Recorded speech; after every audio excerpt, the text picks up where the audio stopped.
สบายดีสบีดายตอนวันเสาร์มื่อนี้ตื่นสวยเนาะกลุ่มออกไว้ก่อนแล้ว ตอนนี้เขากำลังไล่กลุ่มอยู่ ออกไปปั่นทางเชโนแล้วมื่อนี้แว่นตากะเขาเอาบ่ได้เนาะเขาเพื่อนบ่ได้ไปนอนสวน เดี๋ยวมื่อนี้เอากระชิไลกลุ่มก่อนกูชื่อก็เมื่อยแล้วไปเลยสี่คนเดียวไปกันต่อไม่ก็ไม่ได้เอามาเขาเอื้อนมาได้ไปกันรับตาขี่ไปเลยมือนี้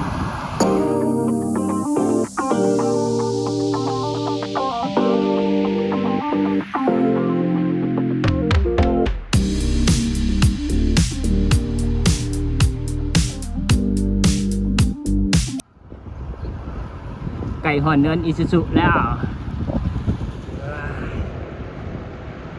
อีกบ่เกิน2 กิโล1 2 กิโลน่ะก็จะฮอดเซโนตอนนี้อยู่เนินอิซุสุวิทเนินนี่ก็ลงคอยแล้วคืนเนินพอดีฮอดเซโนไปกันต่อฮอดแล้วเซโนได้คนเกาะเมื่อแล้วเนาะมื้อนี้เมื่อยปตทพักผ่อนได้หนึ่งกับพร้อมกลุ่มใหญ่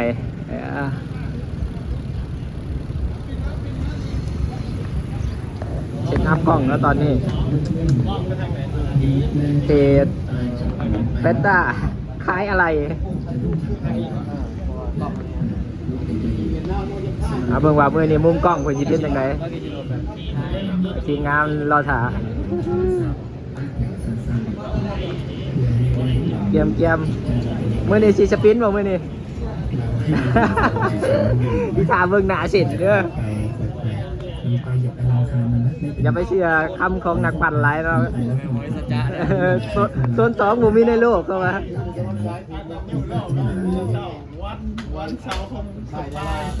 ไปทดลองกล้องอีกรอบหนึ่งโอเคตัดภาพมาอีกทีตอนนี้เราก็มาถึงขั้นตอนกลับแล้วเนาะตอนนี้อยู่ทางหน้าเราก็จะเป็นแฟนตาตัดภาพมาอีกทีก็2ไอ้น้องเพิ่นนะกำลังลมกันอยู่ ส่วนนี้มาถึงขั้นดันเนินอยู่หน้าอิซุซุพากันโยกว่าซั่นเนาะตัดภาพมาอีกทีก็เริ่มเก็บเนาะเก็บทุกคนที่ออกมาก่อนเมื่อตะกี้นี่ก็จะเป็นไอแหลงที่เนาะจอมสปินเตอร์ที่สปินในอาทิตย์ก่อนตัดภาพมาอีกทีมาเก็บเส้นเนาะเพื่อนออกมาก่อนพร้อมกับกลุ่มรถถีบเสือภูเขาว่าฉันตอนนี้คนที่ลากอยู่ก็จะเป็นไอบี้ตามมาก็จะเป็นไอยาวเนาะเดกามาริโอ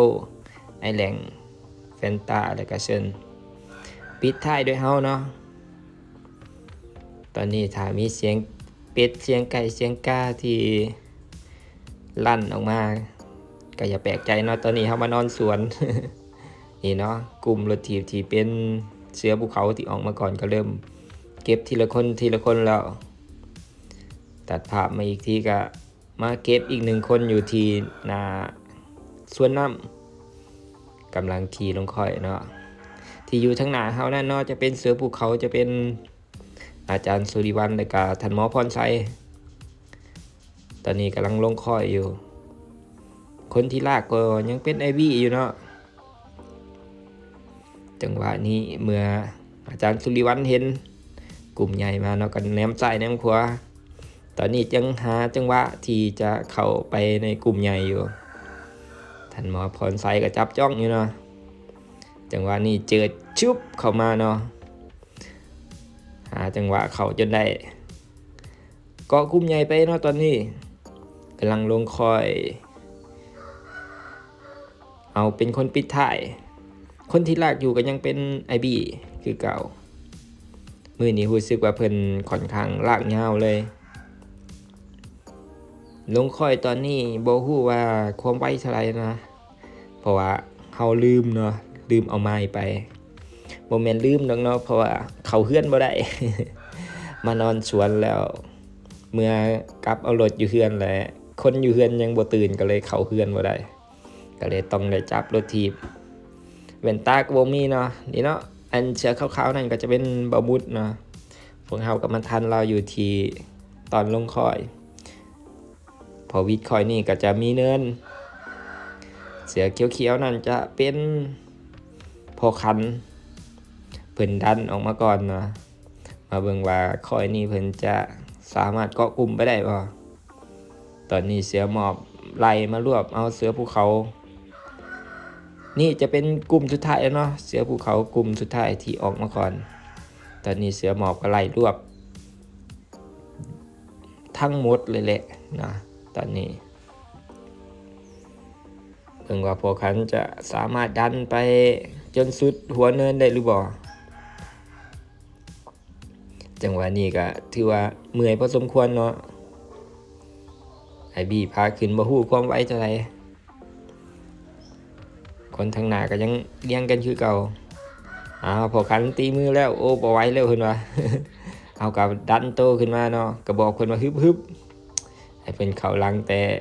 คงจะทนพิษบาดแผลบ่ไหวเลยก็ถอยลงไปเนาะตอนนี้เสือภูเขาที่อยู่ในกลุ่มใหญ่ก็จะมีอาจารย์สุริวัลย์และก็ท่านหมอพรชัยตามด้วยแฟนต้าเนาะตัดภาพมาอีกทีเนาะตอนนี้ไอบี้เนาะถอยลงมาพักแล้วคนที่ลากต่อก็น่าจะเป็นไอยาวตามด้วยมาริโอเนาะตามมาอีกก็น่าจะเป็นแฟนต้าตอนนี้เขาปิดท้ายขบวนไอบี้ก็เข้ามาลงมาพักเนาะอยู่ท้ายขบวนเห็นอย่างเนาะบิดล็อกเกิบแล้วเหมือนมีสัญญาณยังบอกว่าจะเกิดยังขึ้นหรือบ่ถ้าเป็นแบบนี้ต้องเตรียมตัวเนาะถ้าเห็นไผบิดหัดเกิบนี่เหมือนจะมีอาการยังเกิดขึ้นแล้วตัดภาพมาอีกทีตอนนี้ก็บ่มียังเกิดขึ้นเนาะขึ้นมาฮอดหัวเนินตรงหัวเนินน้องโก้มเนาะต่อไปหาวัดป่าคนที่ลากอยู่ตอนนี้ยังเป็นไอ้ยาวตามด้วยมาริโอตามด้วยไอ้แหล่งเนาะแล้วก็แฟนตาเซินก็ยังอยู่ในกลุ่มจังหวะนี้มีรถอยู่ข้างหน้าเนาะบ่ฮู้ว่าเป็นหยังก็มีการขัดจังหวะหน่อยนึงแต่ก็บ่แม่นเรื่องใหญ่เนาะเป็นสิ่งที่เฮาพบได้ในเวลาที่เฮาออกปั่นจังหวะนี้ยังบ่มีหยังเกิดขึ้นตอนนี้เบามุดเนาะเบามุดนำมาทันหลังจากที่เฮาคิดว่าเราหลุดไปแล้วตั้งแต่ลงค่อยสุรินทร์สุขเนาะหรือว่าค่อยชวนนำตอนนี้ก็มาฮอดหาวัดพามาเบิ่งกันว่าไผยังลากอยู่คนที่ลากอยู่ก็ยังเป็นไอดาเนาะบ่แม่นเนาะไอยาวตอนนี้ไอดายังไปเที่ยวอยู่ ตอนนี้อยู่ท้ายขบวนคนที่ลากก็ยังเป็นไอยาวเนาะทำด้วยมาริโอแล้วก็เฮียแหลงเนาะ3เสือหมอบที่อยู่ข้างหน้าจังหวะนี้จังไดกันเนาะเบามุดถอยลงมาเหมือนจะมีแก๊ปจังหวะนี้ดันเข้าขึ้นเนาะ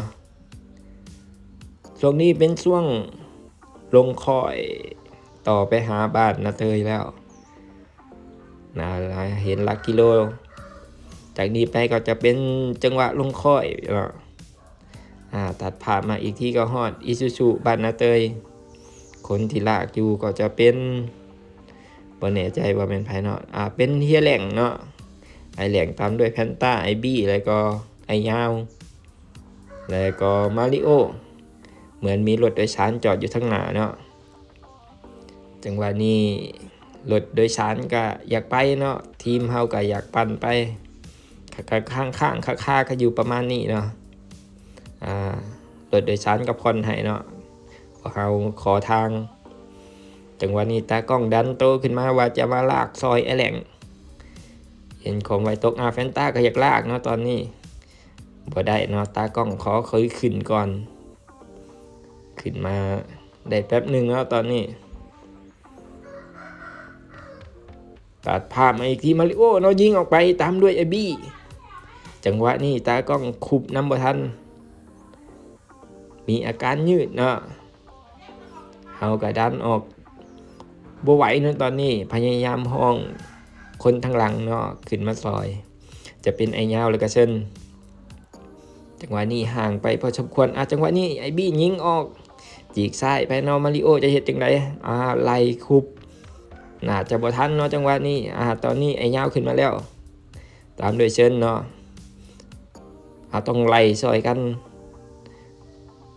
จังหวะนี้เฮาว่าจะไล่สั้นๆเนาะให้ไอ้ยาวขึ้นไปก่อนตอนนี้ใกล้จะถึงโตของมาริโอแล้วจังหวะนี้บอกไอ้ยาวลงมาก่อนเนาะให้เชิญขึ้นมาเปลี่ยนกันลากเชิญขึ้นมาได้แป๊บหนึ่งเนาะใกล้จะฮอดโตมาริโอเฮาก็ขึ้นไปต่อจังหวะนี้2ไอ้น้องรุดไปเลยเนาะมาริโอกันโยกหนีแนมหลังมาจังหวะนี้เฮาก็จับจ้องแล้วถ้าเปิดเสียงขึ้นนี่จะได้ยินเสียงหอบแบบพืบผาบเลยเนาะมาริโอก็พยายามดันตัวนี้เกาะบ่จีกเลยเนาะตอนนี้ตากล้องบ่สนแล้วเป้าหมายคือไอบี้เนาะแต่ว่าเส้นชัยอยู่ทางหน้าแล้วจังหวะนี้ไอบี้ผ่อนขาเข้าเส้นแล้วเนาะเอาก็พยายามขี่ไปเหมือนจะแนมมาเช็คเบิ่งว่ามีไผตามมาหรือบ่เป็นตากล้องเองเนาะที่ตามหลังไอบี้ไปจังหวะนี้ไอบี้ก็เข้าเส้นแบบง่ายๆเนาะตอนนี้ก็ฟรีขาแล้วมื้อนี้ถือว่าพากันยิงไกลเติบเนาะเกือบลักกลัวมาริโอจัดอีกแล้วเนาะตอนแรกถามอยู่เซเว่นบอกว่าบ่ยิงเนาะมื้อนี้แต่มื้อนี้ก็จวดไปคือเก่าฮอดหลัก11แล้วเนาะจังหวะนี้เนาะอาจารย์สุริวัลย์ไล่มาทันยิงออกไปต่อเนาะจังได๋เสื่อมหมอบเฮาไอ้ยาวเนาะไล่ไปเบิ่งว่าเสือภูเขาคันนี้จะไปฮอดไสเพิ่นยิงออกไปเนาะตากล้องก็จะพยายามตามไปเบิ่งเนาะว่าเพิ่นสิหนีไปฮอดไสตอนนี้มีเสือหมอบคันนึงเนาะไอ้ยาวไล่ไปจับไว้อยู่ถัดภาพมาอีกทีก็เพิ่นยังหนีไปคือเก่าเนาะไอ้ยาวตามไปจับไว้แล้วจังหวะนี้ทันเนาะเกาะไอ้ยาวไว้อยู่หน้าหลัก12ตากล้องตามมาทันก็หนีต่ออีกเนาะเบิ่งว่าสิมีไผเกาะมาหรือบ่ตัดภาพมาอีกทีอาจารย์สุริวัลย์เนาะยังเหนียวแน่นจังหวะนี้ขึ้นมาลากให้น้อยหนึ่งอยู่หน้าโรงเรียนตำรวจตากล้องก็ขึ้นมาอีกรอบเนาะตัดภาพอีกที่ฮอดทางลงค่อยอาจารย์สุริวัลย์ยังบ่ยอมนะตอนนี้เล็งไปสุดขีดเลยตากล้องกะเครื่องแตกไปแล้วเนาะตอนนี้อาจารย์สุริวัลย์กะลอยลำไปเลยถือว่ามื้อนี้เพิ่นเกียมแฮงมายิงเสือหมอบโดยเฉพาะเนาะจังหวะนี้ตากล้องก็ไล่บ่ไหวแล้วเนาะ หมดแฮงข้าวต้มไปแล้วอาจารย์สุริวัลย์กะลอยลำเลยเขาก็พยายามเก็บโซน2เนาะ สอยขาเก็บแห้งออกไปตัดภาพมาอีกทีก็ไอ้ยาวก็มาแล้วเนาะตอนนี้กำลังสอยขาลงไปกินกาแฟกันอยู่แต่กองกับเอาแล้วนะเมื่อยแล้ว แฟนตากับเซินก็ยังตามมาเนาะจนหอดห้านกาแฟมื้อนี้ก็ถือว่ามวนๆมันๆเนาะขี่แบบเบาๆตอนออกมาก็บ่ได้ยิงกันโจดเจี้ยนเนาะมาเฮ็ดกันประมาณ2กิโลสุดท้ายเริ่มมีการเพิ่มความไวขึ้นตอนนี้ก็มาฮอดห้านกาแฟแล้วเดี๋ยวแวะกันพากันกินกาแฟก่อนแล้วค่อยขับเนาะ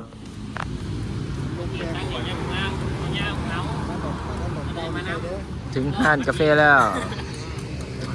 อันดับ1 ดักซุ่มซ่อม